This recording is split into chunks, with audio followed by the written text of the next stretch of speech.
The lights are off and away they go. Extremely loose. He's managed to hold on and they get. He missed the complete. He's crazy. Side Freitas is on the grass on the infield for 4. He slides through. He tags Richard Eck.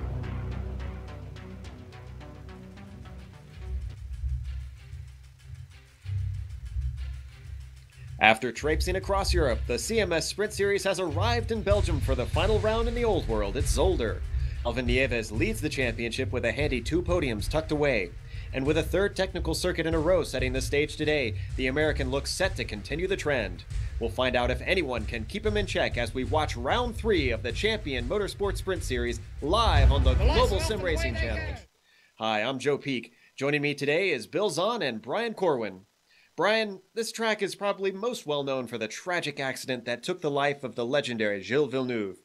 But there's lots more to this historic Grand Prix track. Tell us a bit about the raw facts. Well, today's layout is 2.492 miles, 4.011 kilometers. It's a very technical track. It features all sorts of hairpins and chicanes. They get some ups and downs through some of the tricky elevation changes, and it's definitely going to wear people out because today the race is 60 minutes long. Well, since we are into round 3, there is the championship to worry about. And Bill, what's it looking like? Well, at the top of the charts is Alvin Nieves. He's got 43 points. Now, right behind him is a familiar name that I've known for a long time, Javier Torres. He's got 28 points, 15 back. Now, the guy you want to keep your eye on is in 3rd place, Marcel Moos. He's racing out of Germany right now. It's the middle of the night for him, but he's staying up late. He's really fast, and I think he's going to be able to pick up some points in the championship, get close to the lead. Kevin Binkley in a McLaren is ranking in 4th, and then Jason Lundy rounds out the top 5, 28 points back.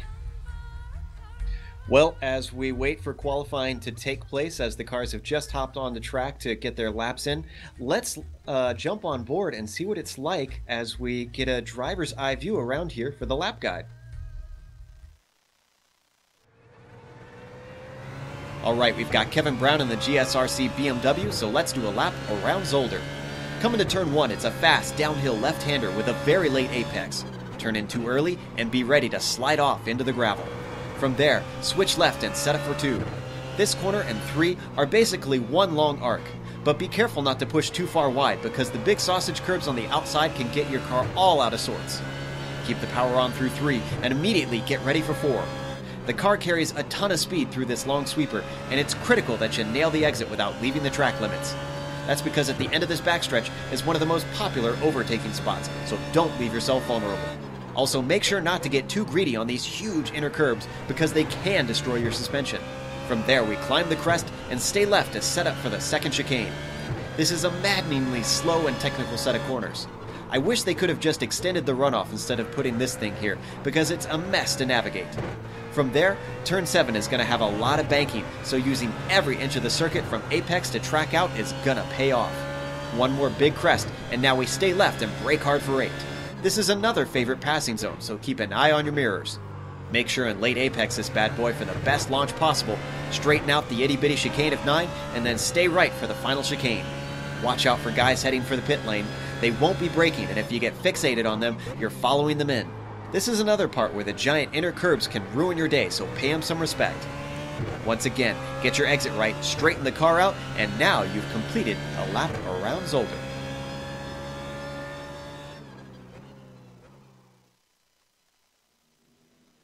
As you can tell, those chicanes are going to be a talking point all day because drivers will get a cut course penalty at some point throughout the race, or going too wide is really going to make it tricky if anybody attempts a pass. But it's more than about the on-track action today, and to help us with the rest of it, which would be in the pits, is our pit reporter Amjad Yaman. Now, Amjad, what is our pit window going to be looking like today? Well, we're looking at about 35 to 40 minute stints on fuel. They have limited the fuel on all of the cars to go about 40 minutes. So about halfway through the race, 20 minutes to 40 minutes, expect the guys and gals to come on in. And not only that, it seems like the pit entry and exit are just a little bit unusual and difficult on this track. How is that going to throw drivers off? It can. It's not a standard pit lane where you can just drive right in. There's actually turns involved in it, and there's a lot of time to be lost and a lot of time to be gained. So it's not just about getting in the pit lane, it's also about getting out. So we'll have to watch out for guys, not just as they get their pit stops done and what kind of times they have there, but it sounds like the rest of the pit lane as well is going to be worth watching to see who can master it and get the most out of that. Well, guys, it looks like as the qualifying continues on, some of the other things that we need to talk about is Don Q Rum Racing. Bill, it seems like these guys have really been dominant so far. Yeah, in the Z4, they have been the team to beat. I'm not sure if they're sharing setups, but they've really been dominating.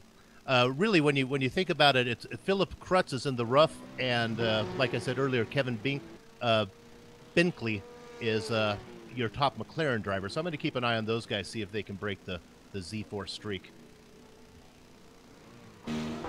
Yeah, we'll have to watch and see. There's definitely some guys that are pretty good in some of the other cars that you mentioned that it could possibly give us a bit of a surprise as far as the BMW domination has gone. You can see there Kevin in that McLaren now working his way around the track. Now, we talked briefly about Marcel Moose there, Brian, and he has been pretty good in the first race, although he missed the second. And in practice today, he was looking very handy with quite a dominant time. Yeah, exactly. And I'm also looking at his qualifying time right now, and it's once again, very commanding. He's just showing that he can really control that BMW, and being very early in the morning there for him in Germany, it's like 5 hours from the East Coast. You really give him a lot of props for all the hard work he does, and hopefully he can stay around and be part of this points chase, because obviously, taking that kind of dedication and staying up that late is very hard on a driver mentally, and then racing at the level he's at takes even more out of you. So good luck to Moose today, looking very good. Now, you talked about some of the track as well a little bit earlier, Brian, and this track has been modernized, which means that some of the more flowing parts really had to be broken up, and personally I think that's a bit of a shame, but it definitely just delivers a lot of challenges lap after lap, especially in these cars where you really have to push them to the limit to get the most out of them. Yeah, that's right, Joe. And a lot of the Formula One and old kind of Grand Prix tracks are seeing a lot more chicanes and different kinds of means to slow cars down. This is a very narrow track as well, so it's very hard to make passes here. Passing opportunities you ought to take very, very heavily, because a missed passing attempt early in the race can really come back to haunt you later on. Also, as Amjad mentioned earlier, pit road here is very difficult to get down into the hard braking zone after a long, not long straight, but also when you're coming out of the turn, you're coming out into traffic in the middle of a turn, almost at the apex. So again, a very challenging track for these drivers to master today. Yeah, and even in particular, some of these turns that aren't chicanes, they're tricky in their own right. I know turn 1 has thrown me for a loop plenty of times in just about every car, the way that it's plunging and it's got that late sharp apex, and that sand trap, Bill, is just right there to slow you down if you drift wide, which is very easy to do. Yeah, well, another sand trap to talk about is the one at turn 4, where you can actually go wide. I've seen drivers in other series actually use it to their advantage, where they can go wide and just stay on the gas and go right through the sand and get a nice run down the straight to the chicane, which, like we talked about, man, when they redesigned this track, I think they had a sale at Chicanes or Us, maybe buy 2, get 2 free, because they are everywhere on this track. And I was talking to Brian before the start. It's just kind of, and you were saying it too when you were speaking, it just kind of ruins the flow for me as a driver and as a fan. Yeah, I'm glad I'm not the only one that feels that way. There's still some really beautiful sections in this circuit, such as going through turn 7, which is after that second chicane. Jason Zolder's getting ready to go through it just now, and I love the way that you just accelerate out of that. You got a lot of camber through there, and if you hit it just right, the car just tracks out. But it's one of those really tricky things, Brian, where you have to hit it just so, or you can't keep it flat to the floor. Yeah, exactly. And it's funny when you see a guy go offline, he messed up, because it's not uncommon to see those cars go airborne. Maybe a GT3 car, not so much, but I'm recalling back to the MX-5 World Tour race that we had earlier in the year. Cars were launching off those things, and like I said, the chicanes are somewhere that you can lose a lot of time, but think about the damage you're doing to the underside of the car if you hit it wrong. You're slamming that ground pretty hard. So again, very challenging track. It should be a lot of fun. Very much so. Well, as they continue the qualifying, currently looking at, trying to figure out who we're seeing, David Sleet actually on screen there, and working his way around. He's currently sitting in 17th position as he lets another car through over that very blind crest coming out of the first chicane there.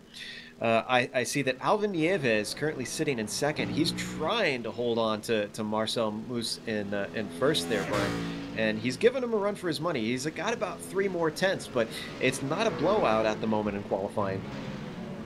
Yeah, like you said, a couple tenths. And, you know, honestly, Joe, I can't say that I know a lot about these drivers, but if anyone's going to put up the times that Marcel and Allen are putting in, it's only going to make for a good race. These qualifying times are pretty close, and it's going to be a very exciting cast of characters to see who can outpass one another and get the best pit strategy, because obviously qualifying times are really going to be the game changer today. Now, if you're looking at the numbers on the cars, one thing you might notice is that we've got 2 sort of classes kind of going on in the numbers. There's drivers who are 100 through 200, and then 200 through 300. Now, the lower numbers are going to be the pro drivers, and then the pro-am drivers are the higher numbers. So that's how you distinguish between the two. They're still all racing each other on track, but they do count the different podiums for those drivers who aren't nearly as up there on the speed. So they've got something to fight for too, Bill. Yeah, and I was just looking at the qualifying times. Looks like Kevin Henning is up there in 5th place right now. That's pretty nice for his class. Yeah, and that's the other thing that our viewers can watch out for is if you see a car that's got that one of those 200 numbers up in the higher reaches, you know that they are punching above the belt. So they I think I just screwed up that phrase, actually. I don't know what that means, but okay. Punching above their weight class, I should say. But yeah, Kevin Henning's up in 6th position, doing very handy for himself right now. A couple other guys we want to watch out for. Jason Lundy, currently sitting in 7th. He is within his class, but we have watched him race in the Conti series, so we haven't seen him run a GT3 car, but obviously he is up there in terms of speed. Yeah, definitely. Oh, go ahead, Bill. And I was trying to find a little disappointed because I had my eye on some of the guys in the McLarens and the roofs that aren't doing quite as well. It looks to me like the top guy who's not in a BMW might be David Litkia. I'll double check on that. I think John Paquin, currently sitting in 3rd, he's running in a roof, it looks like. Yeah, you can see him on your screen right there. There you go. All right. And woo, getting a lot of sliding out of that chicane, and even more sliding. So there goes that lap. We're not going to be able to improve now. He's still got a few more minutes. He might be able to get back out and get one more lap in, but I'm not sure if he's going to try. Now we're looking at Kevin Binkley sitting in 4th, one more position down in a McLaren. So it's not the BMW dominance, even though they've got the first 2 positions right now. These guys in the other cars are certainly keeping them in check. Miguel Acrudo is the next one down, and he is in a BMW sitting in 5th, Brian. Yeah, and, you know, we've talked about a lot about the balance of performance for all these cars. You know, we got some of the cars on a restricted fuel tank, others got a little bit of a weight gain, and they're trying to go the best they can with not changing that balance too much. So, you know, a McLaren might be good on one track, a Roof might be good on another track. In the end, I think these guys are really coming down to raw skill when it comes to the competition, as we see a lot of the BMW guys are just naturally fast drivers. So it's going to be interesting to see how that plays out over the next couple of races and see if that balance of performance is really close or if it needs a little more work next season. Yeah, well, Brian, you know, Kevin Binkley now is Binkley. I'm going to get that right. It is Binkley, so it's Binkley. He's up to 4th, and he's in a McLaren. So out of the top 4 cars, you got 2 Z4s, a Roof, and a McLaren. So that's kind of well balanced. Yeah, definitely. And I have to ask, I kind of want to get both of you guys' thoughts because this track has so much to offer.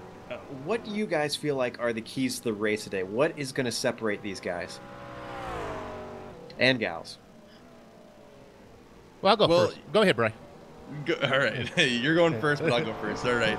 I'm definitely going to go down with pit stops because this is a very narrow track. It's not very forgiving if you mess up, you know, anywhere on the track. But with this level of drivers, I don't really see errors being a factor unless there's collision with other cars. So if you can make up time in the pit window, you know, maybe take just a little bit of less gas at someone or skip tires or anything like that.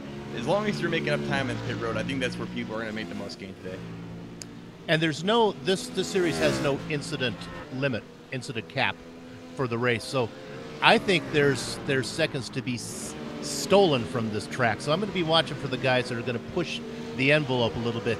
I'm not familiar with the McLaren. I've spent a lot of time in the MX-5, and I know what you can do through the chicanes here. It's going to be interesting to see how these cars go over the chicanes and how much you can steal from them consistently.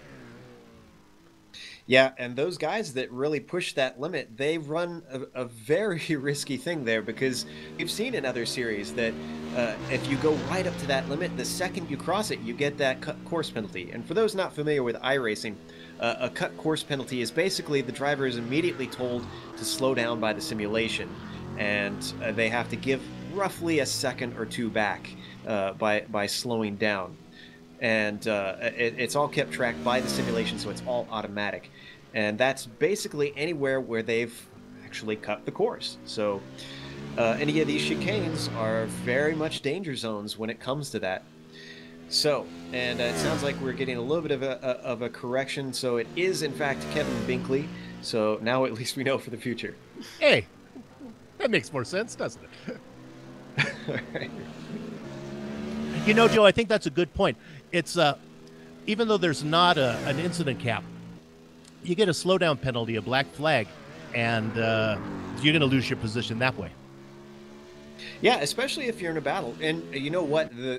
The worst case scenario, and we've seen this as well in other series, is if you get that slowdown penalty on the first 2 laps or so, when you're battling with everybody else, everyone is all around you, you're going to just drop position after position. It's essentially the same thing as if you had a spin or something. Yeah, and they're asking the drivers, they have a yellow zone here on the first lap. It's all the way through turn 4. So that's that right-hander with the sand trap off to the left that leads to the long straight before the chicane. They're going to ask everybody to behave themselves for the first 4 corners. And that's a regular thing for this series. So those guys are used to that, and they know what's expected of them. Whether or not they follow that, that is up to each driver and how hard they want to push things. We will see. Qualifying, however, is over. So let's run through the order real quick. Standing on pole is Marcel Moose. Then Alvin Nieves sits in second. Miguel Alcrudo in third. Then John Paquin in fourth. Kevin Binkley in fifth. And then Kevin Hennings rounds out row 3. Jason Lundy starts in 7th, then Jennifer King in 8th, Drew Litkia in 9th, and David Sockrider in 10th, Bill. In 11th is Philip Krutz. 12th is Julie Redmond. So it looks like we have 2 females here in the race today. David Slee in 13th, followed by João Oliveira. There's a name we know from another series. Daniel Rice, Kyle Hernan, Milton McCarty in 17th, Scott Anderson in 18th, followed by Peter Hebron. And then we go to the 20th for you, Brian. In 20th, we have Jason Zondor. In 21st, we have Cam Walsh. 22nd, we have Jay Fields. In 23rd, we have Simon Goodwin. 24th, we have David Anderson. 25th, we have Warren McGarry. In 26th, we have Darren Leslie. In 27th, we have Jax Richard. And then 28th is Javier Torres. And 29th, Christian Hogveld. Those last 4 did not qualify, so we'll have to see if they take the grid today, Joe, but back to you. Yeah, it's really looking like they have not gridded up, so it looks like we've got 25 cars out there today, and as you can see, the pace car is sitting in front, so it is a rolling start in this series. And that's a bit of a different beast for some road racers, Brian. What kind of little tricks and things can help the guys out that are used to those rolling starts on the roadside? You know, rolling starts and standing starts are always interesting on turn 1. Either way, it's going to be interesting, and especially here, like, I can't think of any tricks for Zolder per se, but, you know, the lead car can jump a little bit early once that pit car, or pace car, takes off into the pit road. It does go a little early here, so they can't jump too much. They got to wait for the green flag a little bit, but that's like the only thing that really comes to mind here at Zolder, because it's going to be so chaotic once everyone else gets to turn 1. No one's really going to be able to jump the start and get any positions that way. Well, and especially as depending on when Marcel decides to accelerate, it's going to be very interesting going through that final chicane, especially with them going too wide. The guys are really going to have to tread carefully as they go through there, and particularly the guys in the very back of the field, because they for sure will be accelerating through there, because by that point Marcel should have taken off. But for everybody else very close behind, it's kind of a guessing game, and you're hoping that he accelerates on the straight so that it isn't as tricky. Just a quick note, a correction from earlier. They have 35 kilograms of weight on the BMW. I think we might have said 33 earlier. So that is the penalty that those cars have to keep them in check on that. So as they work their way around this lap, they should be going green very soon because they're already halfway through. And you're getting a nice view of everybody wheeling their way through these very wooded, very picturesque area, Bill. Yeah, you know, you'd like to take your simulated wife for a simulated picnic here. Oh, well, there's no time for them to relax for that, that's for sure. And you can see, gosh, just how difficult it is for them to weave through too wide through these chicanes just on a pace lap. And now imagine trying to do it in racing pace. And these guys are really going to have to show each other respect on the track.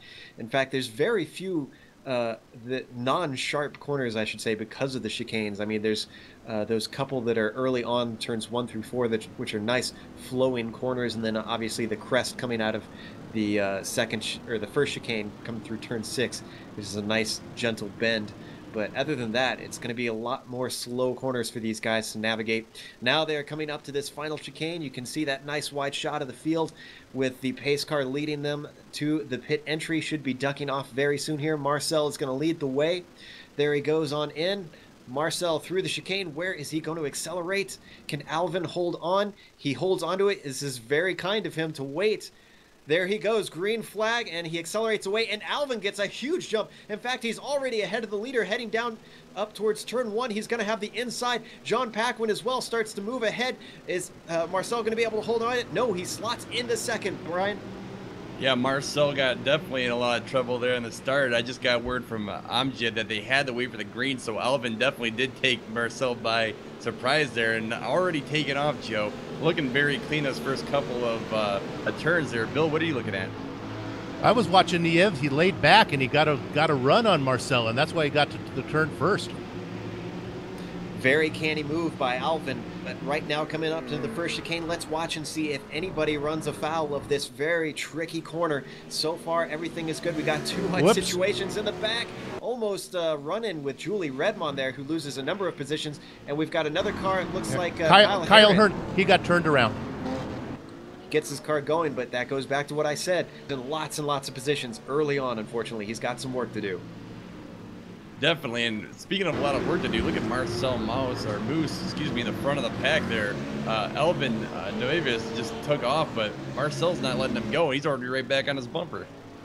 Yeah, I mean, you look at the qualifying, there was still only that 3/10 between them. So he's got that a little bit of time, at least on a hot lap on him, but we'll have to see who has the better race pace between these guys and whether Alvin can keep his cool with Marcel close behind him. And we've got a spin. It looks like it is Kevin Henning.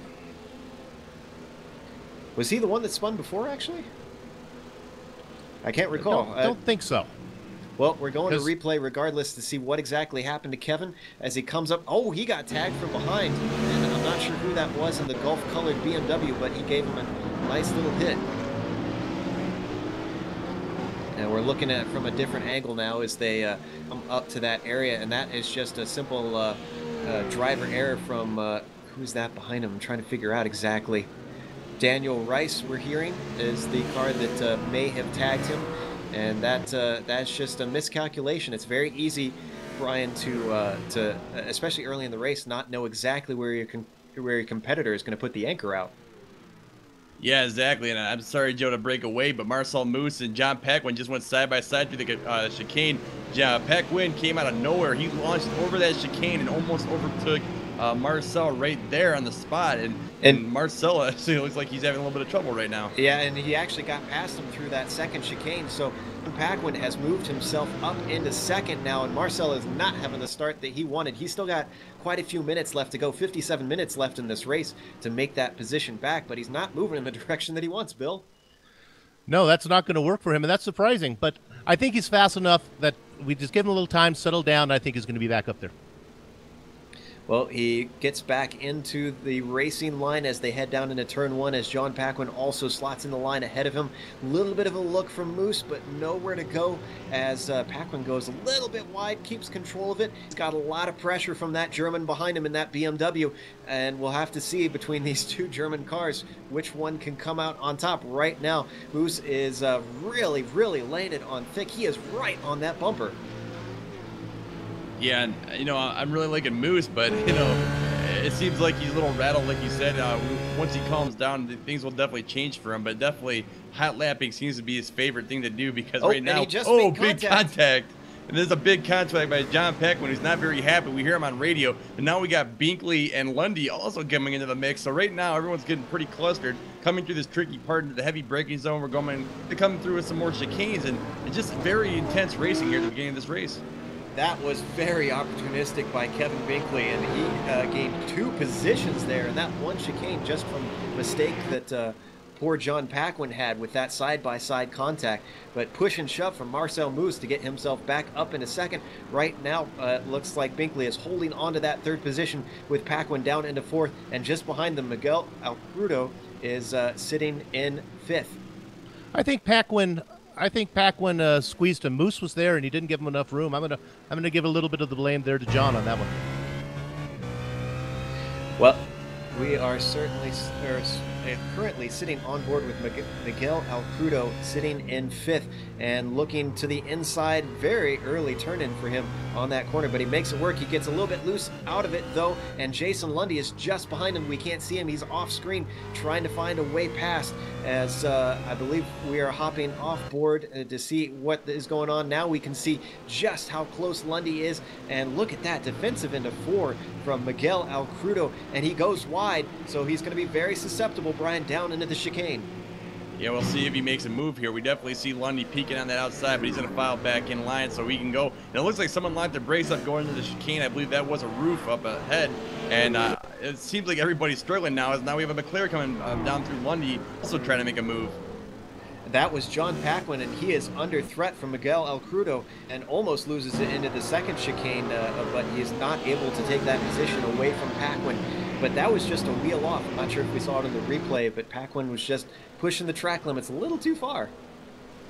Yeah, and that's very easy to do. That's a very high-speed straight going into a very narrow chicane. Very easy to get that wrong, especially when under pressure by other cars. So a lot of respect going out to those drivers for keeping it clean through that bit of the track.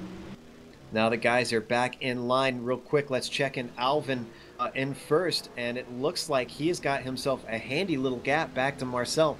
But this time by, where is the gap? He's cut it down by a few tenths, not a whole lot. So Marcel trying to close in on him. But this is exactly the breathing room that Alvin needs to try and get himself a little bit of a gap and hold on to it throughout the race. Mikel Alcrudo had an off. He was coming in real close behind Paquin. He's lost about 3 or 4 positions. He didn't hit anything, but gathered it back up. But it cost him, maybe 4 spots. He's about 8th right now. Bill, I'm pretty sure we're going to be seeing this all through the day as we look at the replay of that for poor Miguel. And it looks like we might have to hop back just a little bit farther on that.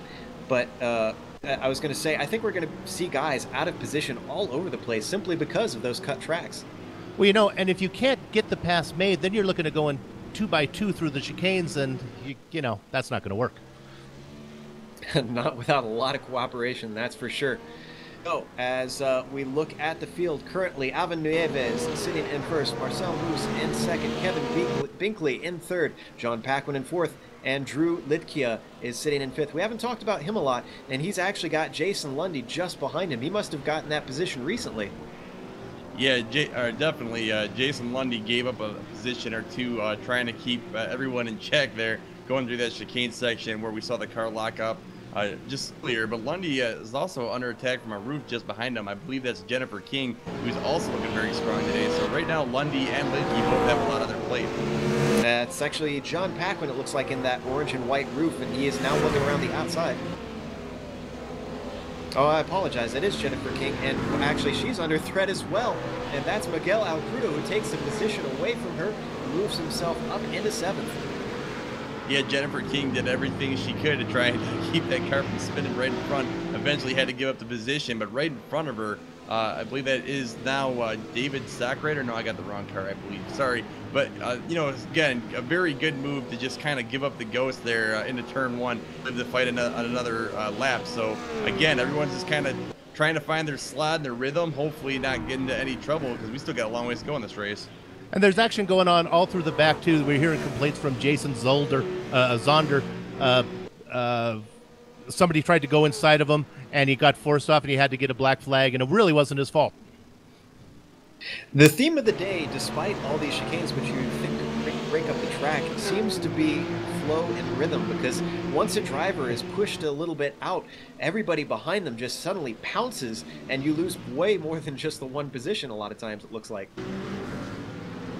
Well, yeah, and look at the speed as well. Every time they have to squeeze and try to fight their way through the chicanes, they lose a ton of time. The split between Alan Neves and Marcel Moose in the last go-around was 3 seconds. The next guy is 4 seconds, and behind him in 4th place is 7 seconds. So you can just see the barrels of time they're losing each lap they go through these corners side by side.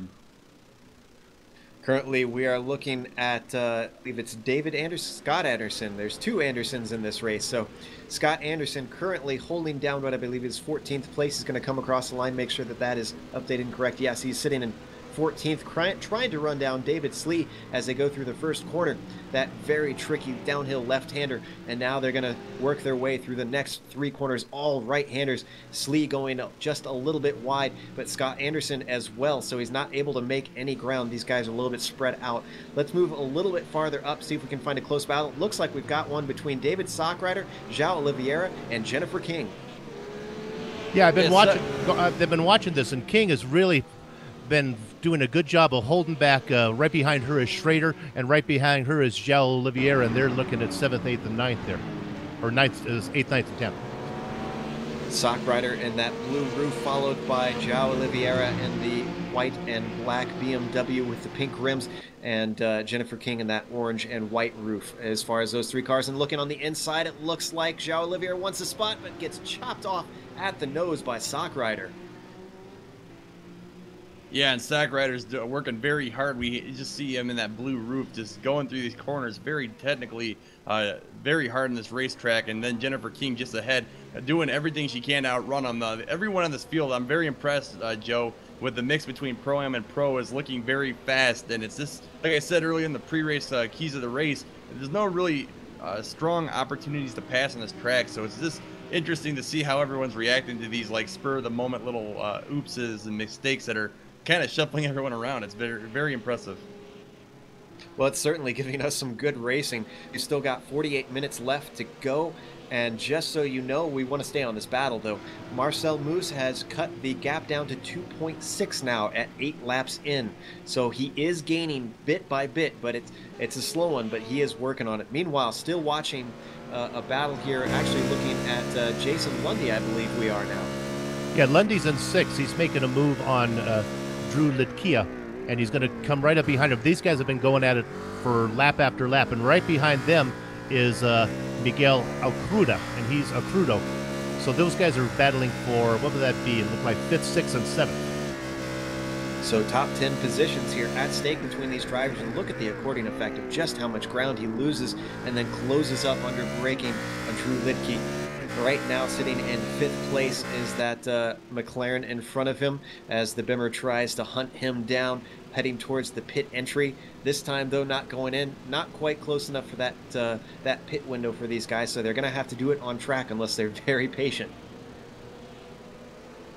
Yeah, and absolutely, and I'm still watching Jason Lundy. It just seems like Lundy has a lot of pace today, but can't find a way around that McLaren, and that's obviously a way to, or what we expect to see here at Zolder. But right now, it seems like Lundy might be able to get a passing opportunity in here in the next couple of laps. It just seems like he's a lot faster through these harder corners, and he's making up a lot of time. But like you said, with the accordion effect, when the car in front slows down, it really takes away a lot of his momentum. and that's where he's losing a lot of time on the cars in front. So right now, Jason Lundy's my favorite guy on the track. He's looking very good, just kind of being held up right now. Well, we are dropping in with Marcel Moose, though, as he tries to hunt down the leader. And wow, he took a huge chunk out of it there. I'm not sure if there was a mistake from Alvin somewhere. It is now down to 1.7 seconds. So it looks like Marcel has either turned on the afterburners or maybe Alvin is sweating up there. I'm not sure which.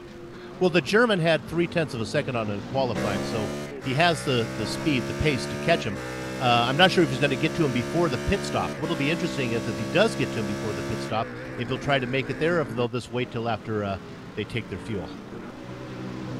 We were watching on board for a moment. Now we have jumped off, looking back at Marcel Moose as he works his way through the final chicane and is currently coming across the line to complete lap 9, now into lap 10. And this time by, what is the gap? It's just about the same, so nothing gained this time. But I think I'm gonna have to chalk that one down to Alvin possibly making a mistake then. And how about Kevin Binkley in 3rd place in the McLaren, having a nice race? Yeah, certainly making sure that another make of car is in the hunt as far as the podium goes. And he's gosh, John Paquin's a good 3 seconds back, so he's very comfortably got that right now as long as he doesn't make any mistakes, cuts any chicanes. Lundy is making a move. He's still fighting back there with Litke for 5th, 6th. Those guys have been going at it, and right behind them is still Al Crudo, and behind them now making a nice run is Jennifer King up to 8th place. So she's having a good race. Yeah, she's there if anything happens. Same thing with Al Crudo as they sling these cars through that left, right of the chicane of 7 there.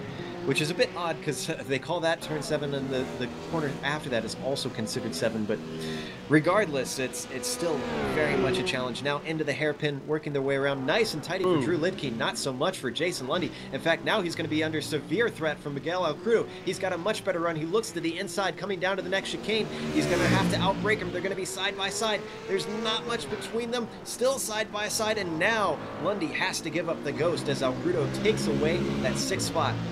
Yeah, Crudo was.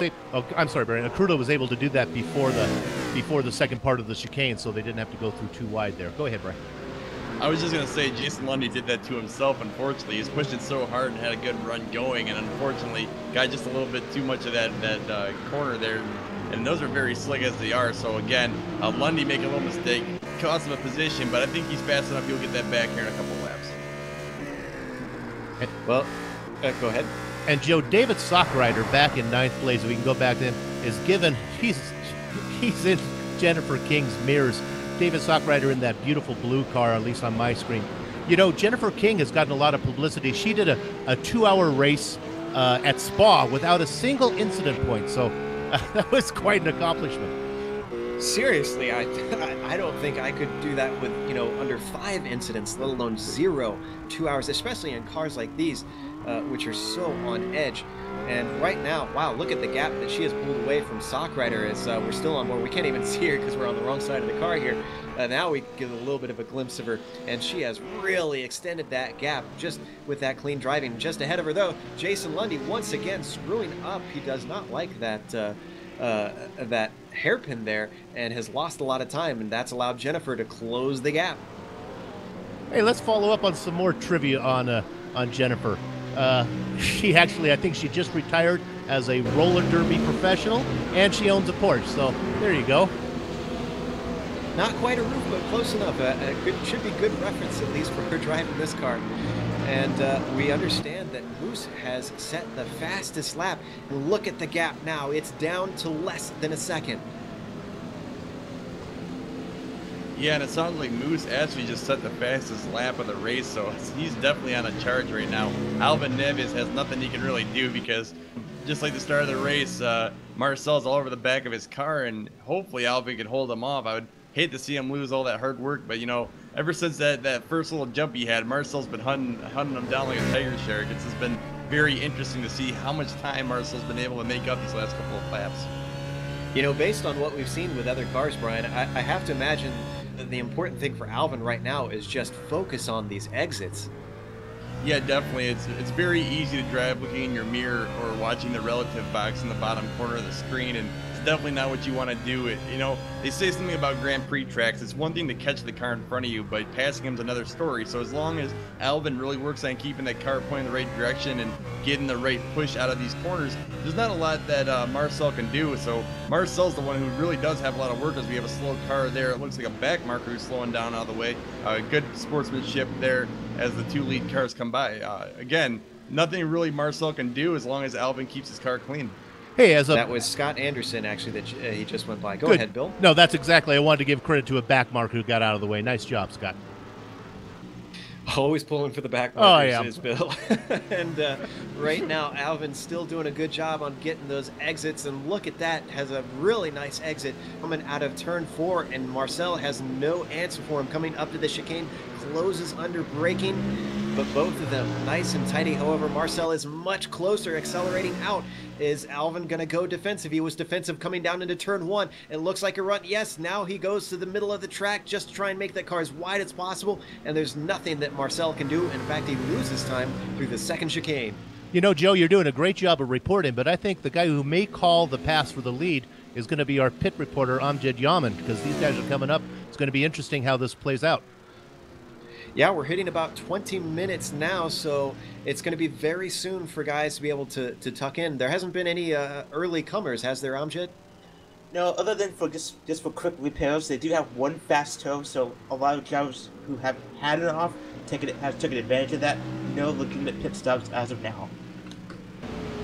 Now, one of the things about those fast repairs, though, Bill, is that any of these guys that you know, might have damage and come in for their pit stop, obviously they get that you know, they get that free car. But what is, and we're hearing that Al Crudo has spun. In fact, we see it on screen, and that is in the final chicane. That's going to cost him a number of positions. Yeah, that's another spot moved up for Jennifer King. She's going to get by him, and so is David Stockrider. Now, I hate to harp on this, since I guess I'm partial, since I'm kind of one of those drivers, but you have to give credit to King for gaining position after position simply by keeping it pointed forward and clean. Yeah, she's really done a good job, and she's got pace, so she could get a top 5 here if things go. Things are going to pick up. The price for race is going to be a little steeper here after these pit stops. She could find her way up onto a podium even. Potentially, we'll have to wait and see. What I was talking about earlier, Bill, with these free cars. Now, what's the worry if you have damage before this first stop and if you run into trouble in the latter half of the race? Well, I imagine if you're going to want damage, you're going to want it before you make your pit stop so you can get it taken care of. One of the strategies is certainly if you want to try to limp back to the pits if ever you can, because while it's a fast repair, it is not a fast tow, so you still have to wait for that. So if you can lift your car back, boy, and Nieves and Moose are really going at it. I think it really is going to come down to the pit stop. Joe, I just wanted to try to jump on the back of that quick repair thing. Another thing that people don't think about is while the car might look like it's pristine and in good condition, going over some of these bumps can damage the underside of the car, and while it doesn't feel like anything's wrong, you might have burned your quick repair when you come into the pits and not even realize it. So that's definitely something they have to worry about. We got a spin. It's Kevin Binkley in the McLaren collected somebody. I think it was a back marker. He's off the course. We're looking at the replay, and that was the car, Scott Anderson, that we were talking about earlier. Oh, that was pit exit, and I think that was just an unfortunate circumstance for both of them. I don't think that they thought that each of them would be there. Boy, you know, I don't think you can put blame anywhere. Anderson did a good job keeping it below the line, and Binkley thought he had him cleared. That's too bad. Yeah, I don't think Anderson did anything wrong in that situation. He can't make his car disappear. Right. And obviously Binkley is pushing as hard as he can in that third position, try and hold on to that. So, yeah, that's just an unfortunate situation, I would say, between those two cars. Don't forget, too, that these guys do have fuel maps. And, oh, look at this bad exit. The leaders, we need to switch over to them as quickly as we can, as Alvin Nieves is under threat from Moose. He's on the outside coming down to the chicane. Is there going to be a pass here? He backs out of it. Maybe he's going to try for the over-under. We'll see. Alvin makes a very smart move to go a little bit narrow there, forcing Marcel to the outside. Marcel's definitely going to try and make an attempt here, though, as we see him getting right up on the bumper in turn 1. Not a lot he can do, and now a back marker. It looks like he's going to be right in front of them, so if Alvin can get through here cleanly, might give Marcel a little bit of trouble so he can get a little more of a gap once again. And he was very close to that bumper into turn 1, not leaving very much room as they weave their way past the lapped car of Warren McGarry. And in the meantime, it looks like Marcel is starting to smell blood as he's getting attempts to try for that lead. He is certainly making Alvin work for it today. And just to follow up on Kevin Binkley, although the fans can see it on the ticker as it goes by, he dropped 2 positions. He's down in 5th now. And boy, the battle for the lead is really something, huh, Joe? Here he goes. Oh, man.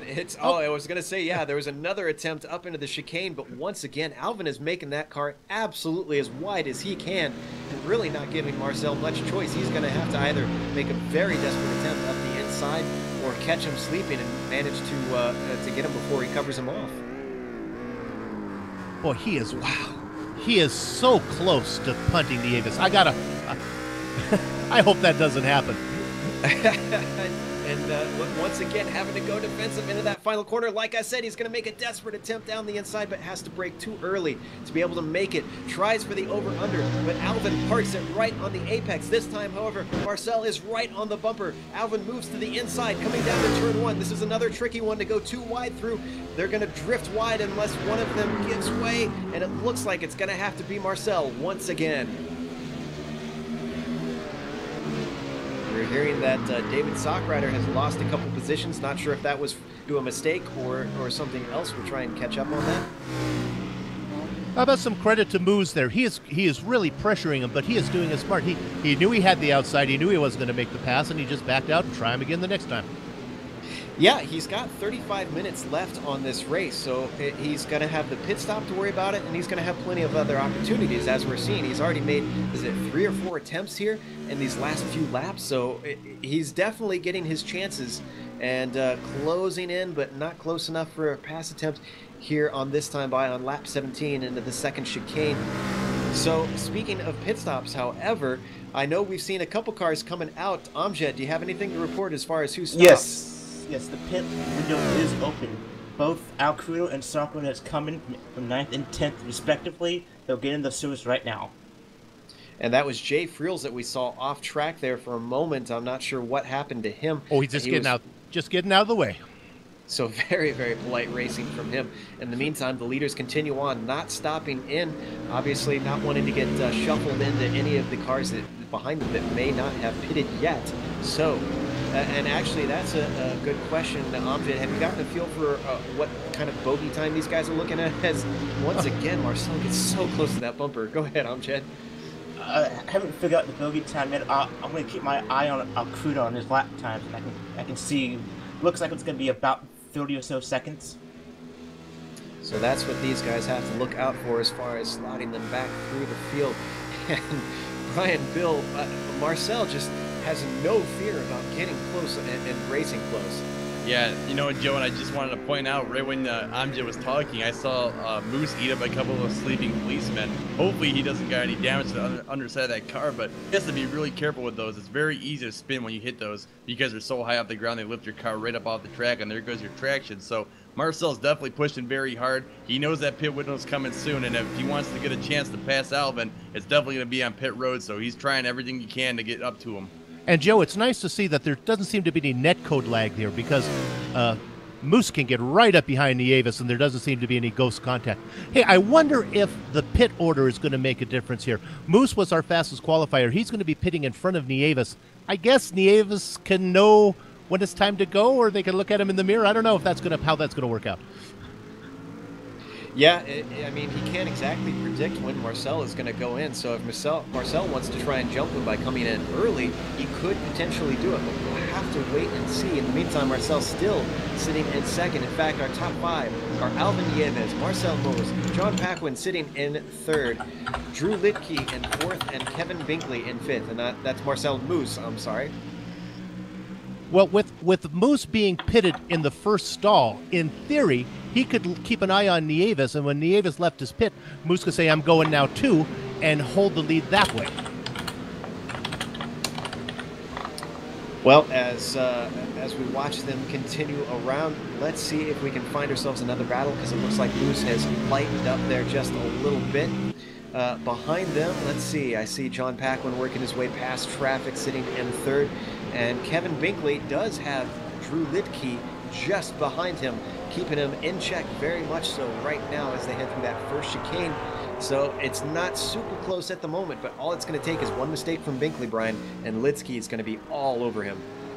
Yeah, and hopefully those guys aren't too shooken up from earlier on when Binkley had that vision with Anderson. That was kind of going back to what I was talking about in the keys of the race. That pit road comes right out in the middle of the turn, almost at the apex. So not a lot can be done. Like you said, cars don't simply disappear. And now we'll see real quick if the lead cars go in. They do not, so they'll come around one more lap. I believe they are coming on to lap 20, so they have to be getting really desperate for fuel any moment here, as we see also a back marker coming up. But yeah, Binkley's having a good run, and I would really like to see him rebound from that incident he had. Hopefully it wasn't doing too much damage to his car, and he can just keep on racing. Let's go ahead and follow the leaders around this back martyrs. Julie Redmond, this could be a turning point here if they have trouble. Yeah, it's going to depend on whether the back markers are feeling polite and who can handle the traffic better. But as we watch them do that, they should be able to make it to about 25 minutes left. So these guys still should have some fuel left. They shouldn't be completely thirsty yet as they come up to this first chicane here. But Amjad, it sounds like you have some information for us as far as pit delta. Yeah, it's about 45 seconds now about the fuel, and coming in now in third place is John Paquin. So Paquin getting his out of the way. Had a bit of a problem earlier with some contact with Moose, but seems to be holding his own for the rest of the race, that's for sure. In the meantime, these leaders are still very much close upon each other. You can see as they come down to the hairpin, Moose has nothing between him, really making sure he fills up the mirrors of Alvin. This has been going on for the last, what do you say, 10, 15 minutes. I got Moose is, he's slowing down, is he? Yep, they're both coming in. No, just Nieves. So now is the chance for Moose. I think this is a wise move by him, because he's not going to have Alvin ahead of him, so he can try and book it. Yeah, that's the strategy. He can hot lap this one, make up a few tenths, and see if he can get out ahead of him when he makes a stop. So as Alvin comes in and does his stop, let's look our way down the field and see if we can find ourselves a battle. Actually, we are going to stay with Marcel Moose just for this lap to see what his car looks like and what the attitude of his car is, as Richard likes to say, Brian. Yeah, exactly. The attitude of his car, well, it doesn't look like he's running out of gas quite yet, but you know, he has a back marker just in front of him. Hopefully he can get around pretty quick, because that would kind of be a bummer on his day to work so hard to stay with Alvin and all of a sudden get held up by a car who's inadvertently just happens to be on a narrow track. So this is a really risky time for him. Obviously, he's trying to do everything he can. He's jumping those corners and sliding all over the place. He's definitely wearing out those tires. Right now, Marcel looks like he's afraid of nothing, like you said earlier on. He's driving with no fear, and it's definitely showing in his personality on the track, doing everything he can to get around this car and not lose too much time. I mean, he should be pitting this time by. If he doesn't, there's definitely a lot of bravery in his car. Well, that's Julie Redmond ahead of him, and she's got pretty good pace because she's been ahead of him for a couple laps now. Let's see if he comes. No, he's going to go one more lap. Now, he's got to get around her right now. This could be costly. I was going to say, I think this is a very costly mistake, actually, because I wonder if that's why Alvin ducked in when he did. He thought that he was catching Julie and maybe thought this is a good opportunity, and he gets balked big time into turn one. This is costing him time every second, every corner. And, you know, it really wasn't her fault. I mean, he caught her in the chicane, and it ruined his exit, and then she did everything. She stayed wide. That's just bad timing and maybe bad strategy. And despite that, as we switch over to Nieves and see what he's doing, it sounds like Marcel Moose still set the fastest lap with Julie in front of him. That's something else. Just incredible stuff. Because he lost a ton of time on the exit going to the start-finish line. Yeah, absolutely. And as Nieves works his way around, is going to be able to finally get himself some clean air.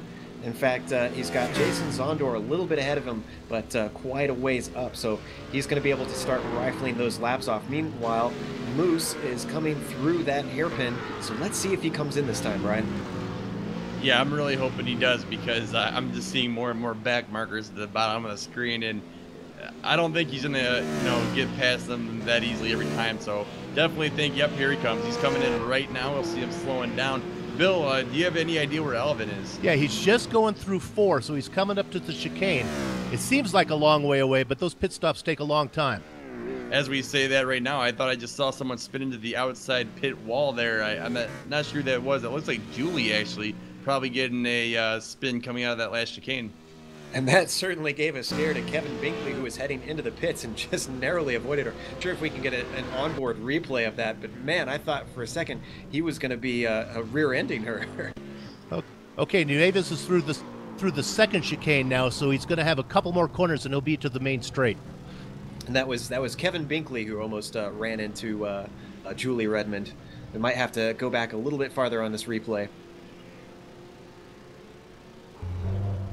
Well, it looks like a lot of cars coming in now. I believe Lundy's one of them. I see a couple others blinking in and out just a little bit. That's Binkley in the gray McLaren. And now it looks like Marcel's on his way out, so now he's coming down pit road. And Nieves is just crossing the start-finish line now, so it's going to be really close at pit exit.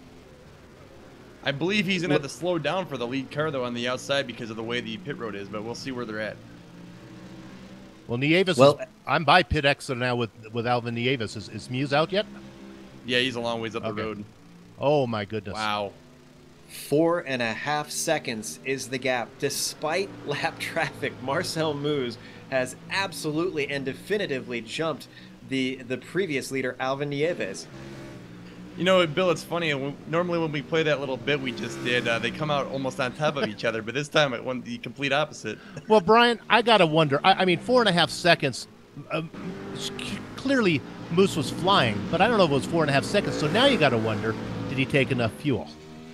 Yeah, I'm definitely thinking that he took a shorter pit stop. I'm not sure exactly where we're at. I'm guessing somewhere around 36 minutes. But right now, Marcel Moose looks like the smartest guy or the riskiest guy on the track because he just got a commanding lead out of nowhere. Well, it looks like Jennifer King is going to stop in for her stop as well, and she actually led a lap despite being in pit lane as she did it. You can see her now going through, but this is going to hand it back over to Marcel Moose definitively. And gosh, unless he makes a mistake somewhere along the line with the pace that he has, or if he's short fueled like you guys said, I think this is in his hands from here on out. You know, I'm really impressed with Marcel because not only did he set the fastest lap with a back marker in his way, he also was able to find time on pit road. So he's definitely doing something right if he makes his pit calculation spot on. Hey, Jennifer King's in first place right now on the scoring chart. Let's give her a shout out here. She's yet to make a pit stop, but it's nice to see her. But she just completed hers just a bit ago. I know things are flying around a lot. There's a lot of stuff to keep track of. As they cycle through, it should be, even though it doesn't show on our screens, it should show officially Marcel Moose in first, Alvin Nieves in second, John Paquin back into third, Jason Lundy not far back in fourth, and Kevin Binkley, despite having an issue or two along the way, is in fifth. And in fact, it looks like he just went past Jennifer King. That should be for position.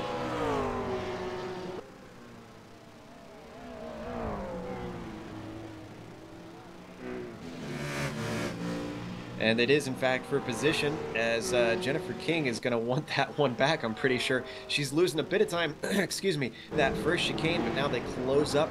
Now, I'm curious about whether or not the cold tires are affecting them in that way, if maybe Jennifer is trying to get these things up to speed. I remember hearing a few drivers on post-race and some of the previous races saying that it took them a while to get them back and cooked up. Yeah, you know, every track's a little different. Right now we're looking at 65 degrees of weather, but a ton of humidity, so it's really hard to say how fast those tires are going to come in.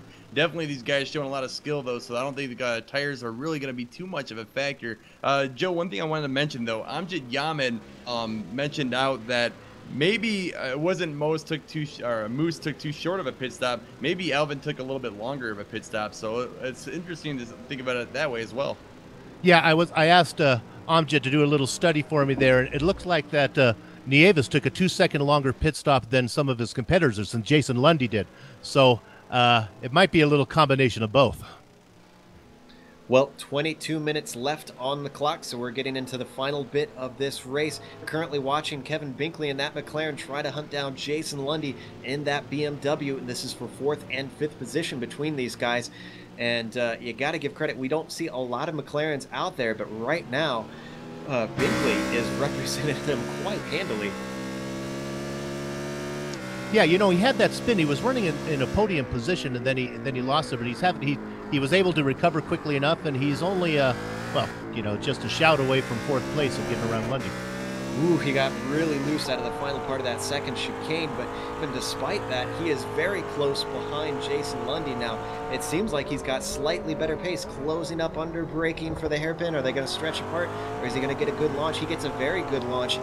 Not closing in too much more, but he's keeping him right in within reach up into this last chicane.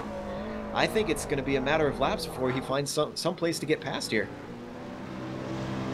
Oh, and Moose is just picking him up and laying him down. He's got another 0.8 of a second that time around on Nieves. So unless something horrible happens to him, I think he's in pretty good shape for the highest podium position. Yeah, there's about a 6-second gap between Nieves and Moose at the moment, so those guys are very much spreading out, and Marcel is got the fire under him, that's for sure. Meanwhile, I want to stay with this this battle, because right now Kevin Binkley is looking on the inside of 4. That is not usually a place that you try and pass, but that forces him to go a little bit wide into that sand trap, and that compromises his speed. Yeah, definitely. Binkley got all sorts of sideways there trying to get back on the road there. That's a very difficult track position to keep all 4 on there with the speed they carry through there. But Lundy almost set himself up for disaster there as he went a little wide coming out of turn 2 and hit that sleeping policeman, and that lost a lot of time there. So he almost set up his own fate there going into turn 3 when Binkley went off the road there behind him. Well, you can only hit sleeping policemen so many times before they wake up and you get a ticket, and it sounds like that's what happened there. But Binkley's not given up quite yet, and it looks like he is going to go for a very good launch. He squares that off nice and tidy, and look at that. He's going to get a really good opportunity into this last chicane, Brian. Yeah, Binkley's definitely looking very fast here in that kind of gray, sharp-looking McLaren. I don't know how else to describe it, but yeah, Binkley's having a great race, and Lundy's already had a few mistakes, so I can't imagine that Binkley's going to be held back too long. But again, Lundy's been very defensive in a lot of these quarters, and it's making it very difficult for Binkley to get that track position. Lundy's doing a lot of hard work himself, so very interesting battle progressing here. And King is back in 6th place saying, "You go at it, boys, and I'll just take those 2 spots as I pass you while you guys are in the grass." That's for sure. And knowing her cleanness, she is definitely going to be able to take advantage of that. Not giving up yet. Kevin Binkley tries to get another launch out of 4. Doesn't quite do it this time. Look at Lundy still staying defensive, even though he's got a few car lengths between the two. Obviously doesn't want a late dive. Doesn't quite hit the apex of either corner, and that means that Kevin Binkley gets a much better run. Closes up significantly. He's very close, less than a car length coming up to this last chicane, but decides this is not the place he wants to do it. Just holds tight. I think he's going to wait for the hairpin. Yeah, that McLaren's really given a nice showing, isn't it? Yeah, I mean, considering, like I said, how few of them there are out there, and he actually loses ground, unfortunately, coming up to the chicane. Let's see if he tries and squares it off. Not quite as good this time as he did the previous time by, but still holding on. Just has to find that right combination of squaring off the corner and a mistake from Lundy. Yeah, Lundy's made a few mistakes again, doing a lot of work trying to keep on that position there in 5th place. The gap did close up quite a bit, though. Last time around, it was around 0.2 of a second. See what it is now as he goes defensive. Is Binkley going to try and make it around the outside? I don't think he's going to make it. Lundy got a little too much curve, though, so it's going to be interesting. He has the inside line coming into turns 2 and 3. Is he going to be able to make it? I don't think, or he concedes it back to Lundy. So Lundy catch a little bit of a break there, Joe. I would have been amazed if he could have made that work around the outside of turn 1. I don't think I've ever seen someone do it around the outside of 1. He eventually had to give up the ghost. As you can see, we are riding on board with Binkley, and he's going to have to make that up again. But wow, those guys were giving each other a fair bit of room, and that respect showed. I've noticed, though, Brian, that it seems like Lundy is just not quite getting as close to the curbs as he can in some of these chicanes, and that's what's really hurting them, because coming out of the exit every time, it seems like Binkley just closes significantly. Yeah, and you know, I can't say I blame him. This is a very hard track, and it's kind of flat considering, you know, normally on a road track you get a little bit of a hill or a bank to kind of help you through some of these corners. Here, a lot of these corners are pretty flat and off camber, so you got to work extra hard to hit those apexes in a lot of these places. And like you said, Lundy's been missing a lot of them, and that's where he's losing a lot of time to Binkley. And the only reason Binkley hasn't passed him yet is how narrow this track is. There's no real opportunities to pass here, so Lundy has to work a little bit harder, I think, if he's going to hold on to this position. Oh, a huge mistake in that last chicane. Once again, he holds tight to the inside. Can Binkley do it around the outside? He's going to try it for the second time. Bro, can he do it? He holds it just slightly tighter this time. That gives him more of a run. He's going to have the inside coming in too. I think he might have done what I thought was impossible. He has. He's got the position. Incredible stuff from Kevin Binkley. That was pretty. And it's not over yet, though. Look at Lundy coming back up the inside of 4. It's very difficult to make a pass through there. Whoa, and a little bit of a slide. Not just a little bit, but a big slide from Kevin Binkley. That compromises his exit. Now coming back around the outside, Jason Lundy screams past him. There goes that hard work, all in a corner. Little mistakes make big consequences. Now we see Binkley going at it again, coming down this hill.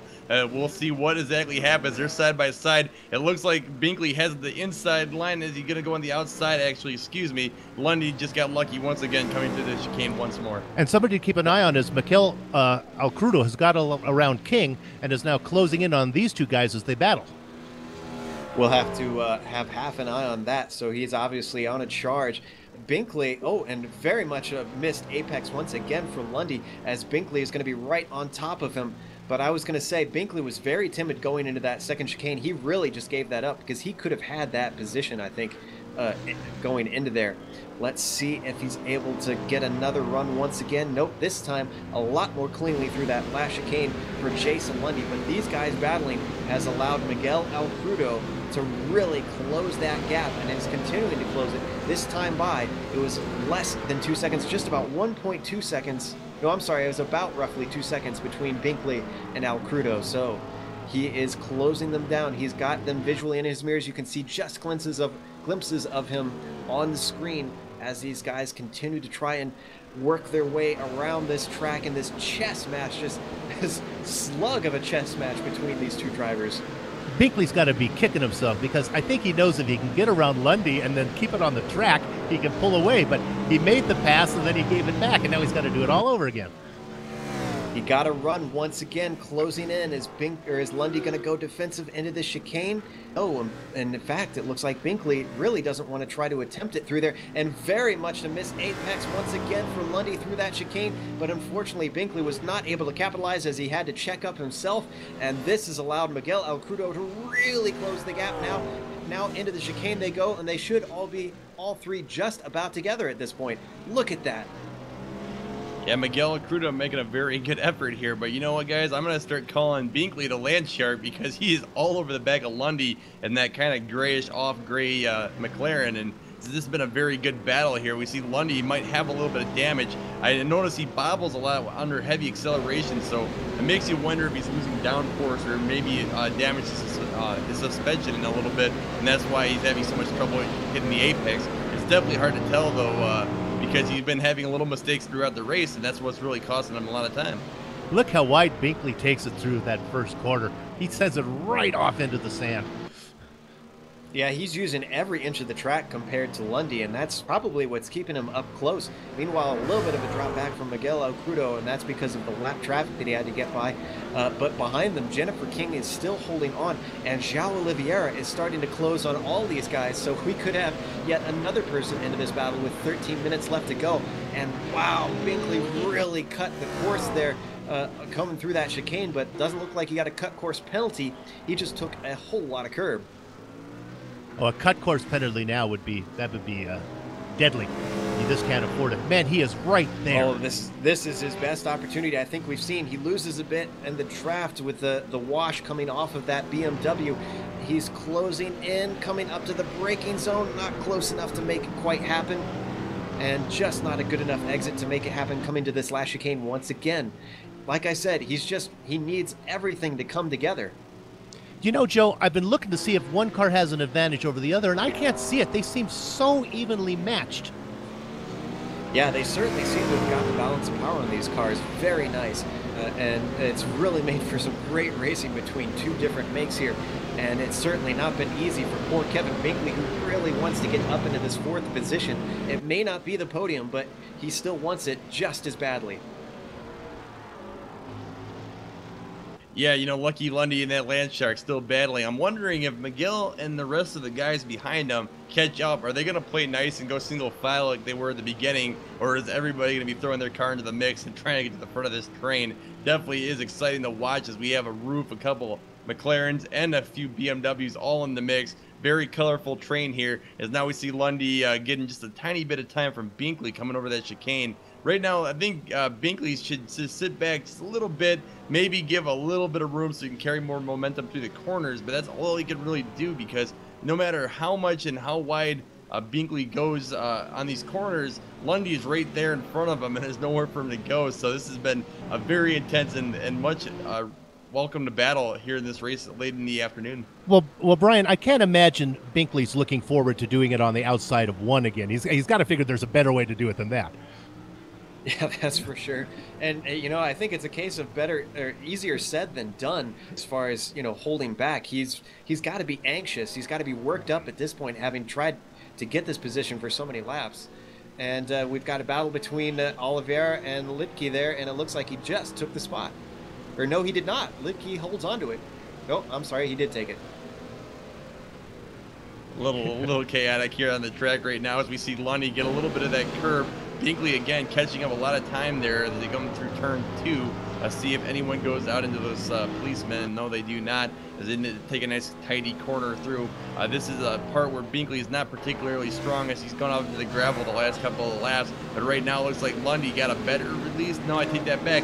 Binkley actually got the better of that too, but now there's 2 cars right in front of them taking up space. Lundy has nowhere to go this time, so he's going to have to go brake just a little bit harder now and let Binkley catch him once again. This is definitely an inopportunity time to catch a bunch of battling cars. Oh, and this is a battle for position up ahead of him. Oh, and he lets him go. Peter Hebron lets Julie Redmond go by. Ooh. But look at this. Oh, and a cut course penalty definitely for Jason Lundy. It's forced off. And that's going to allow Binkley to finally get the position. But now he's trying to lap the car and he makes contact. He's in the wall. Car spins off into the wall.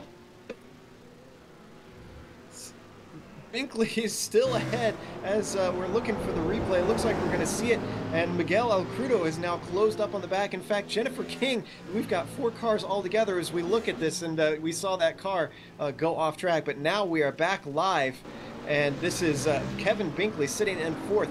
5th is Miguel Alcrudo, Jason Lundy in 6th, and Jennifer King in 7th behind them. As look at Lundy, he's trying to get 5 out.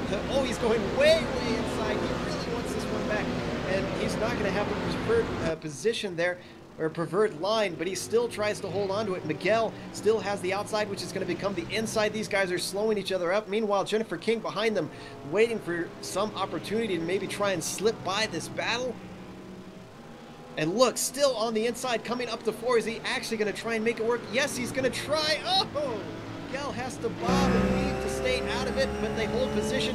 Jennifer King gets a run. She's looking up the outside of Jason Lundy coming up to the chicane, and she backs out of it. Oh, and contact between Miguel and Lundy. Lundy has to go once again cut another chicane, and he loses the position. There goes Drew Litke going by as well, and now João Oliveira is challenging. He's not going to be able to get it, but a lot of positions lost, and João actually has to take avoiding action and cuts the chicane himself and has to slow down. Yeah, but don't like now, Binkley right now has a back marker in front of him, and he is losing a ton of time right now. It's like in buckets, so the back marker is going to let him buy it now as he has a chance. And, you know, I got to say, let's go back to Litke. Let's go back to Litke and Jennifer King, because Litke just managed to sneak by in the hairpin. And that was just an absolute chain reaction, Bill. As soon as the pass was made through that second chicane, it's like everybody behind them suddenly was just pouncing. Yeah, it's so hard to make a pass. They knew the opportunity was there. That was really something, wasn't it? Those guys were going in parade order, and then all heck broke loose. That's for sure. And right now, Drew Lidke is just ahead of King, who is just ahead of Lundy. So these guys are still sorting each other out. Right now, because of the order being so shuffled around, let's go through. Marcel Moose sits in first. Alvin Nieves still in second. John Paquin is in third. Kevin Binkley in fourth. Miguel Alcrudo is in fifth. Drew Lidke is in sixth. Jennifer King was in seventh. Right now, she's got Jason Lundy coming up the outside, coming into this first chicane. They make slight contact. He's trying to outbreak her, and oh, they almost come together again. Lundy has to give it up as King does a wonderful job of carrying her momentum through that chicane. Poor Lundy has really not been having it go his way, has he? And he's got João Oliveira right behind him now.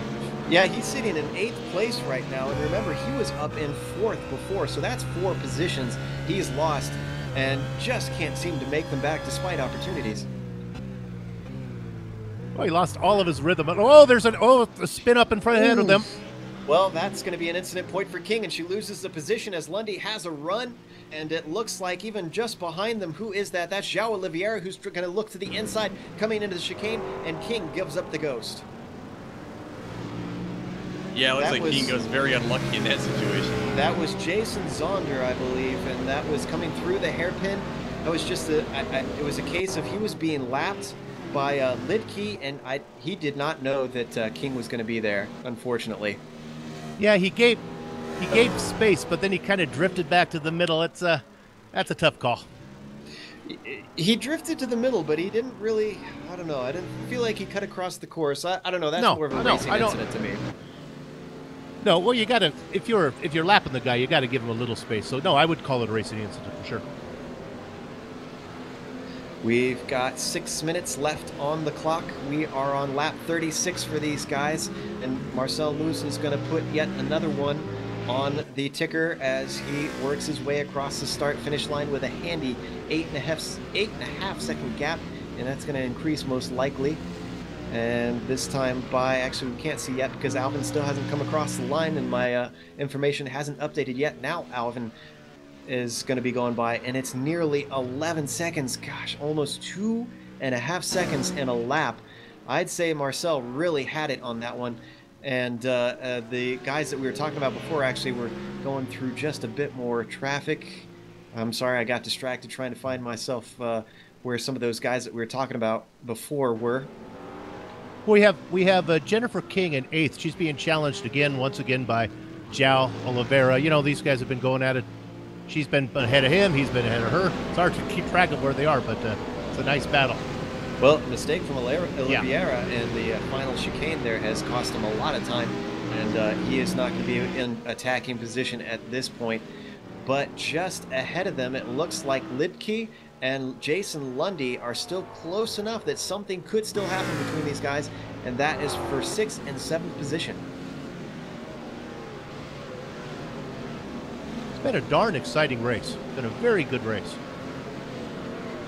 Absolutely, especially with only 5 minutes left, and we still got guys that could be getting positions from each other. Granted, it's not for these top podium positions, but it's still a great race between some of these top guys. Everyone just fighting like everything counts here, which it does. It's championship points at stake.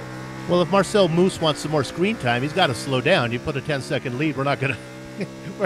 He's really putting a pasting on the field, isn't he? You know, I think he's probably more than happy to keep away from the screen time today. He certainly seems like he's comfortable leading the race as he is. I mean, we haven't really looked at him much, but I haven't seen him put a wheel wrong too much out here today. No, things have pretty much settled down in the top, all the way through the top 10 now. There's a nice spacing all the way back to David Sockrider in 10th place. So I'll see if I can find something to keep an eye on here. Yeah, just to give you an idea of the kind of pace that the leaders are running, even though it's an 11-second gap between Marcel and Alvin, it's a 27-second gap between Marcel and John Paquin in 3rd place. And that's going to grow because John Paquin just ran into Warren McGray. Unbelievable. Back markers have really been the theme of this race, hasn't it? They've been the bane of the existence of some of these top guys, and this was nothing he could have done. and just ran into him, as we could see on the replay. No, he just lost it. There's you know, that happens. And Paquin has exited out of the race. This is going to promote Kevin Binkley. That pass was crucial. Kevin Binkley is up into a podium position now. Yeah, that's right about where he was about 45 minutes ago when he had problems, and now he's back up there again. Well, good job to Kevin, because he qualified in 5th, so he's making up 2 positions in this race.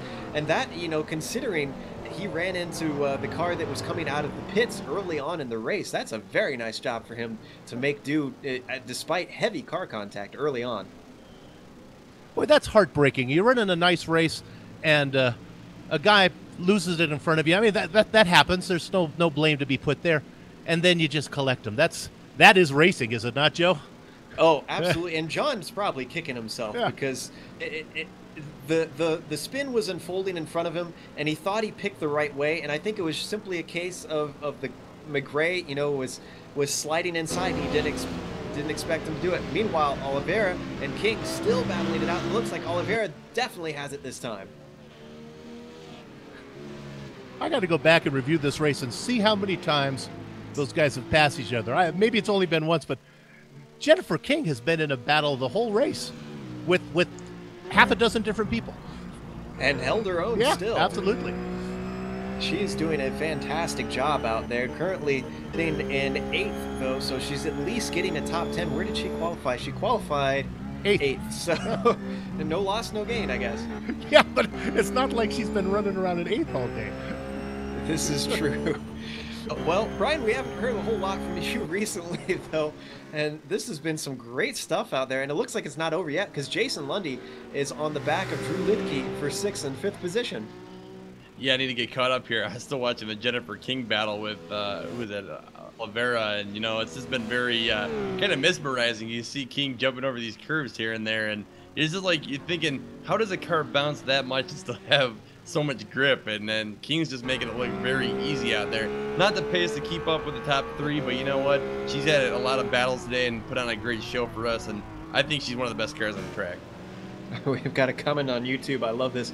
It's a Porsche. It always wants to kill the driver. It's a roof, so it's very close to a Porsche. But yeah, these things can be a handful sometimes. I know I certainly have a few troubles in the braking zone with these things. But for these top positions, Drew Lidke sitting in 4th, Miguel Ocrudo not far ahead. I'm sorry, Miguel Ocrudo in 4th, Drew Lidke in 5th, and then Jason Lundy sitting in 6th. These guys still very close. However, we've got 25 seconds left, and where is our leader right now? I think he's going to get one more lap. It's going to be very close here. And let's see, is he going to slow down? Because he could just slow down and let this thing end here. We've got 7 seconds to go. I think he's just going to cross the line. Look at that, with about 2 seconds left. This should be the white flag now. Yes, there we go. White flag is out, and Marcel Moose has one more lap to go with about 12 or so seconds ahead. We did get information that Jennifer King actually has big damage on her right front.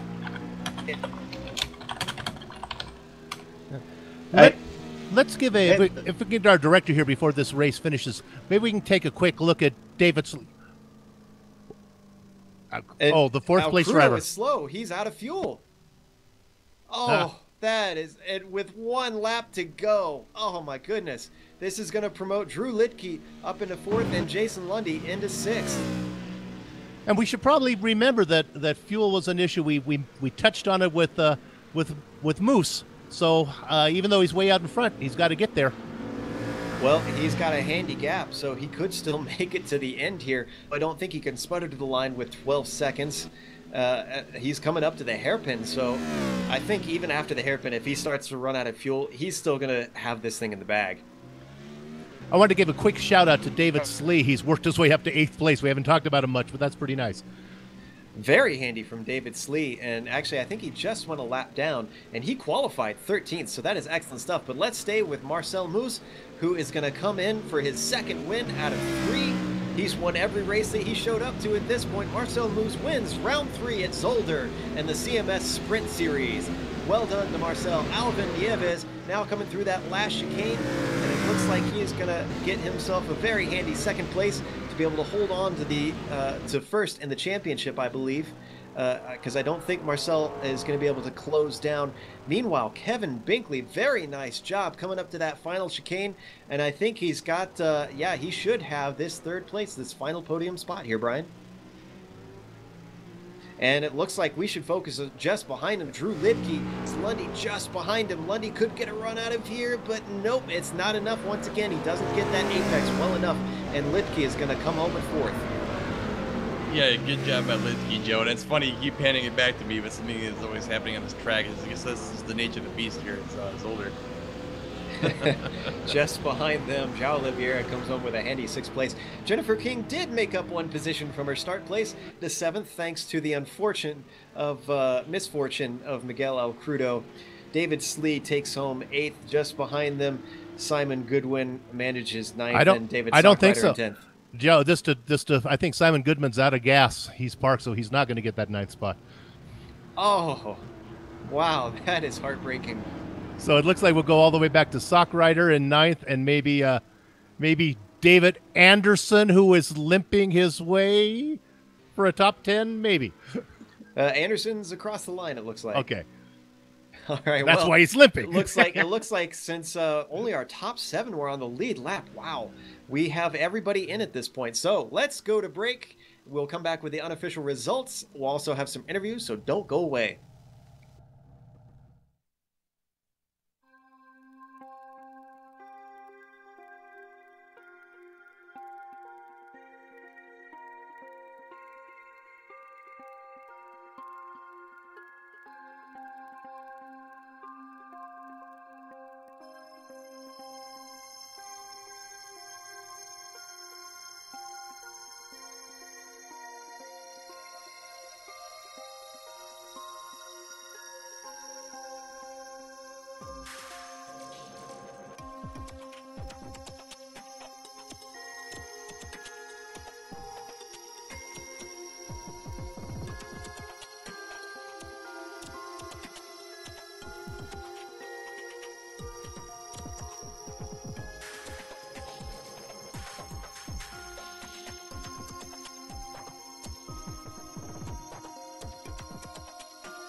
Well, round 3 proved to be an exciting one in the CMS Sprint Series, but once again, for the second time already, Marcel Moose came in first. Alvin Nieves brought it home in second. Then rounding out the podium, we've got Kevin Binkley.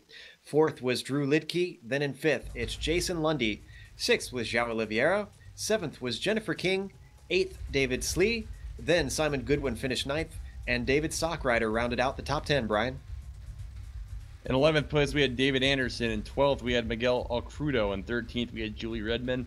14th, Cam Walsh. In 15th, Peter Hebron. In 16th, Milton McCarty. In 17th, Jason Zondor. In 18th, John Pequin. 19th, Daniel Rice. And 20, Warren McGarry. Bill? 7 laps down, Jay Friels, Kyle Heron, Kevin Hennings. In 24th, Scott Anderson. 25th is Philip Krutz in the roof. 26th is, did he actually race? I think he did. I don't remember. Is Jacques Richard, 35 laps down. I have a hunch maybe he didn't race. Possibly did not start. Well, we have some interviews to go through, though. And first up, we have our second place finisher, Alvin Nieves. Alvin, what was that pressure like in the first half of the race, trying to hold back Moose? It wasn't really easy, to be honest.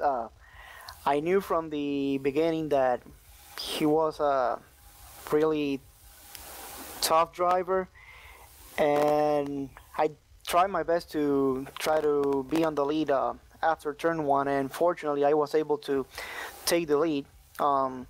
Then trying to basically hold him for essentially 30 minutes. I didn't know how the pit stops will pan out.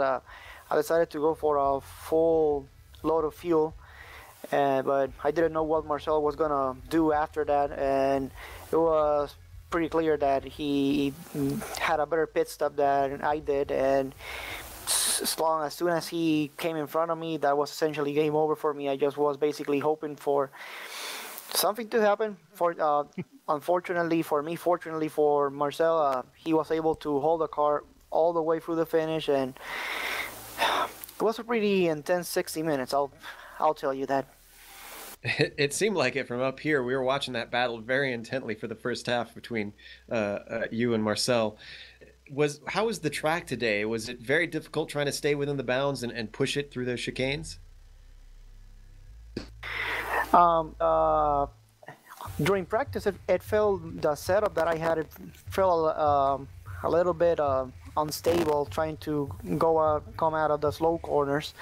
But Marcel then shared his setup with me, and I gave it a go, and it felt a lot more stable. I needed to add a little bit of traction control compared to his setup, and I was surprised that I was able to keep up with him during those first 30 minutes. In terms of the track limits, the chicanes, like this track, the chicanes are a killer, and I was concerned, especially with the first chicane, that I was gonna jump it a couple times and maybe spin the car, but fortunately I was able to keep the car always under control. I think I only had in terms of off tracks, I only had one, and then I had two contacts, unintentional of course, nothing intentional in those contacts, but overall I had a pretty good, I feel like I had a pretty good race. A little bit disappointed that I could have taken first place, but you know, I'll take second place. Yeah, and I don't blame you. And congrats on that second place once again. Sounds like you still at least have your championship lead as far as the sprint series goes. Will we see you at the next round? Sure. I'll be racing every single round, pending real life doesn't interfere with me. But yeah, I'll be every single round. But yeah, I gotta start putting the pressure because if Marcel keeps winning, he's gonna take the lead, and I'm sure once he takes the lead, like in the race, if he takes the points lead, he's gonna run away and nobody's gonna see him again. It seems like it. Well, thanks for talking to us. Thank you. Up next, we have Kevin Binkley, and I believe that Bill Zahn's going to ask him a few questions. Kevin, I was watching you the whole race. You had that McLaren up to third place, and then you got in trouble, got way down, and then you had a great battle with Jason Lundy. Tell me about that battle. Yeah, it was intense. It was a blast. It's just such a tight, narrow track that really need to be set up at the right places to make a good, clean pass. And it seemed like both of us were great at different sections of the track, so it was hard to complete a pass. So I had to take under 10 minutes to go, I had to take the only opportunity going into that chicane, and you know, he gave me room and turned out all right. But man, it's a tough track. Now, there aren't many guys driving the McLaren. Do you think the McLaren had some advantages? You talked about it being different on different parts of the track. Is there any real advantage to driving it? Why do you drive the McLaren? Mainly because there's a lot of BMWs. Honestly, it's the main reason. But the McLaren seems to get off the corner so much better. From slow chicanes, it seems to just take off. But everywhere else, longer radius turns, the BMW just more hooked up. So it just seems to have a better overall balance. But I mean, I do like the balance of the McLaren. It is fun to drive. Well, I think I saw you make a move on a long radius turn. Didn't you make a pass on the outside of one? That was you I was watching that did that today. Wasn't that you? Yeah, and that's a good to be on the outside because the next two corners coming up are on. You would be then set up for the inside. So you got to do a little bit of late braking and watch out that you don't go into the gravel. But if you make it right, you're going to be set for the apex on the next two corners. Well, you were fun to watch. We hope to do another one of these series because this was a great broadcast. Good luck in the rest of the season. Thank you very much, guys. Joe. Up next, we have David Anderson, and Anderson came home with a 11th place finish, not quite top 10, but he qualified in 24th. David, that is a hell of a run. Well, thank you, and thanks for doing this tonight, guys. It was a lot of fun. Oh, I have to confess, we didn't quite get to see that great run that much because we had so many great battles up front that we got distracted by. How was that coming through the field? Where were the places that you were picking up so much? Well, you know, I think I was just kind of consistent and hung in there, and probably what you didn't see was I probably could have finished quite a bit higher, but I got caught speeding on pit road and had to come out again and in for a penalty. Well, that makes it all the more impressive that you gained as much as you did. Up next, I believe, let me check my notes here. Looks like you guys have Road America up next, which is very much going to be a draft track. How are you looking forward to that? Really looking forward to it. It's always one of my favorite tracks, and we've been racing that for many years at CMS, and hopefully we'll have another great turnout. Well, once again, congrats on an incredible run, and hopefully we'll see you next time we broadcast at Interlagos. Thanks, guys. Thanks for doing this. Really enjoyed being a part of it. Not a problem. We have one last interviewee, and that is Jason Lundy, and I'm not sure if Brian is going to be able to talk to him. He was scheduled to. Let's see if Brian's here. No, looks like Brian is... Oh, here he is. Sorry about that, Joe. I stepped away from my computer for a moment. I forgot to come back from away. My apologies. Jason, it looked like you had quite the battle out there on the track today. You had Binkley, who we now nicknamed the Land Shark, all over you for a long time, and then at the end of the race, your car was looking pretty second hand. So tell us a little bit about that battle and some of the action out there. Well, these 60-minute races are a real grind. Right from the start, I got into the back of Kevin Henning on accident, and then from there it was on. Battled with Kevin Binkley for a long time, but he finally got the upper hand going into the second chicane, and then I got into it with Jennifer. We went door to door into the first chicane, and she got the better of me there. But it was just a real tough race, all the whole race, just a real grind. You know, we covered the battle for the lead for a long time, but I think you guys, you and Binkley got the most time on screen today. It seemed like every time we came to a corner, one or the other was trying to make a pass, and it was very intense. Just tell us, was the car feeling good today, and how did it feel after you took on some of that damage? No, it was definitely hurting there for about the last 5 minutes. Me and Kevin, we banged wheels, and that kind of tweaked the steering, and then the contact with Jennifer tweaked it even more. So yeah, the car was handling just as bad as it looked at the end. Yeah, I mean, I can only imagine. I've had very poor luck in the GT3 cars, so I know how much of a grind it is just to keep them fast, and you guys were making it look easy out there, and you put on quite a show. So thanks for coming down and talking to us, Jason. Yes, thank you very much, guys. Well, we are going to close up for today. Before we go, we want to thank a few people. Obviously, thanks to Jason Lundy, who is the organizer of the CMS Sprint Series. Also, thanks to the software and hardware that we use, iRacing.com, XSplit, Twitch TV, Audio Technica, and Avermedia. Thanks to the team today, Kevin and Brian and Bill and Amjad as well. If you'd like to find out more about the Global Sim Racing channel, you can find it at www.globalsimracingchannel.com. along with archived races and race highlights. We're also on Twitter at GSR Channel and Facebook at /Global Sim Racing Channel. Thanks goes out to Doug Beard, who creates all the camera sets for the Global Sim Racing Channel. And a special thank you to Eric Ekholm, whose music is not only found here on GSRC, but in TV commercials, movie trailers, iTunes, and even Spotify. If you like our music, tell Eric where you heard it at ericekholm.com. As mentioned, the next race in this series is going to be at Road America. That's Wednesday, August 13th at 9 p.m. Central. Unfortunately, we will not be broadcasting it, but our next broadcast will be at Interlagos. That's Wednesday, October 8th, 9 p.m. Central. Our next broadcast in general is going to be the iSuperspeedway series. That's at Daytona, Friday night, July 18th at 10 p.m. Eastern. Then up next, it's going to be the USCSR at Phillip Island, Sunday, July 20th at 6:45 p.m. UTC. After that, the Northwest Majors has the Brickyard 400 at Indianapolis. That's Sunday, July 20th at 5:45 p.m. Pacific. Then the Gathering of Tweakers is back at Sonoma with the MX-5 and the Kia. That's Sunday, July 27th at 6:30 p.m. UTC. After that, we also have the Week 13 SRF Big Grid Race, this time going to be at Suzuka. That's always an exciting one with 60 cars on track. That's Sunday, July 27th at 21:30 UTC. And of course, don't forget the ASRS is at Pocono, Wednesday, July 30th at 9 p.m. Eastern. And then finally, the Continental Endurance Sports Car Series returns at Mosport, and that's Saturday, August 9th at 22:30 p.m. UTC. But until next time, race clean, race hard, and I'll see you on the track.